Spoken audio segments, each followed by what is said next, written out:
Hello students, welcome to account classes. हम class 12 का chapter number 1 financial accounts for non profit organization कर रहे हैं और इस चैप्टर की ये सेकंड वीडियो है जिसमें हम लाभ न कमाने वाली संस्था और लाभ कमाने वाली संस्था के बीच में क्या अंतर होता है उस अंतर को समझने की कोशिश करेंगे। तो लास्ट वीडियो में हम ये सीख चुके हैं कि लाभ न कमाने वाली संस्था कौन सी होती है और लाभ कमाने वाली संस्था कौन सी होती है। क्लास 11 में हमने लाभ कमाने वाली संस्था के बारे में पढ़ा था। एकल स्वामित्व, साझेदारी, कंपनी, इनका क्या मीनिंग होता है, इनकी विशेषताएं, ये सब हमने बिजनेस स्टडी में पढ़ा था और अकाउंटेंसी में अकाउंट्स कैसे बनाया जाता है वो भी हम क्लास 11 में सीख चुके हैं। तो सबसे पहला अंतर है उद्देश्य। लाभ न कमाने वाली संस्था का मुख्य उद्देश्य होता है समाज के सदस्यों को सेवाएं प्रदान करना और लाभ कमाने वाली संस्था का मुख्य उद्देश्य होता है लाभ कमाना।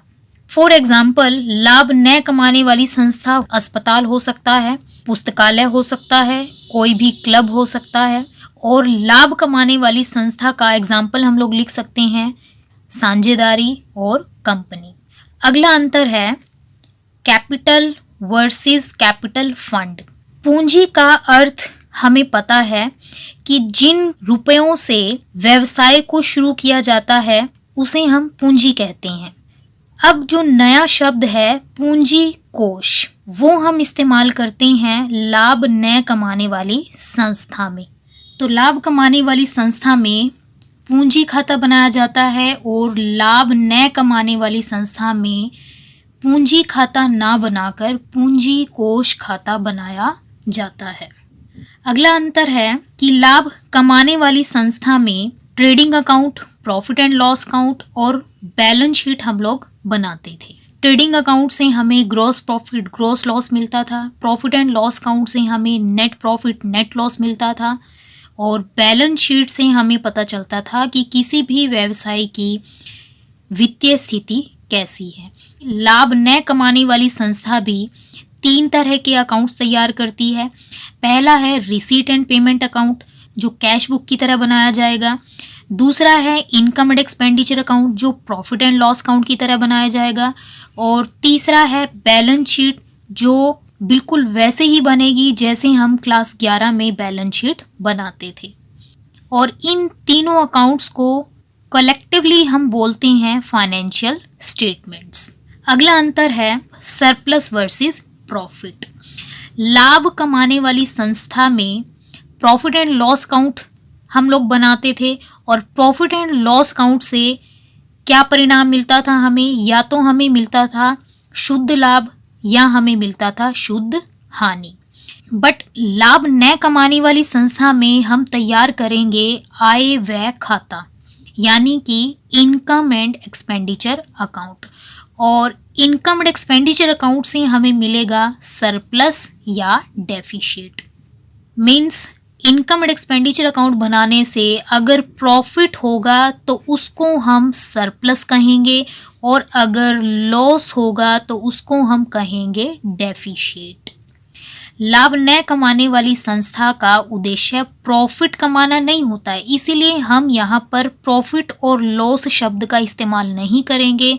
हम प्रॉफिट की जगह सरप्लस शब्द का इस्तेमाल करेंगे और लॉस की जगह हम डेफिशिएट का इस्तेमाल करेंगे। अगला अंतर है लाभों का वितरण। लाभ कमाने वाली संस्था में जो भी प्रॉफिट और लॉस होता है उसको व्यवसाय के स्वामी आपस में बांट लेते थे। बट लाभ न कमाने वाली संस्था में जो भी सरप्लस और डेफिशिएट होगा उसको सदस्य आपस में बंटवारा नहीं करेंगे। तो इस सरप्लस और डेफिशिएट का क्या किया जाएगा, सरप्लस और डेफिशिएट को कैपिटल फंड में जोड़ दिया जाएगा।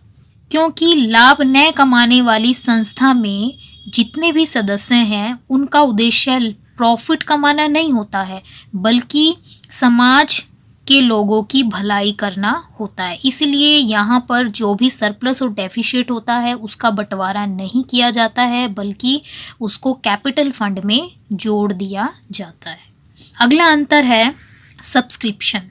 लास्ट वीडियो में मैंने बताया था कि सब्सक्रिप्शन क्या होता है। तो सदस्य बनने के लिए उनको एक पर्टिकुलर फीस पे करनी पड़ती है और उस पर्टिकुलर फीस को हम बोलते हैं सब्सक्रिप्शन। और ये सब्सक्रिप्शन लाभ न कमाने वाली संस्था की आय का मुख्य साधन होता है।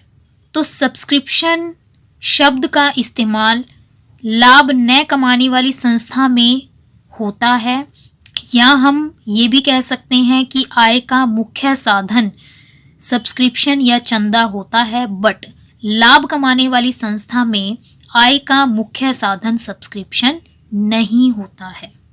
उम्मीद है आपको लाभ न कमाने वाली संस्था और लाभ कमाने वाली संस्था में अंतर समझ में आ गया होगा। Thanks for watching the video.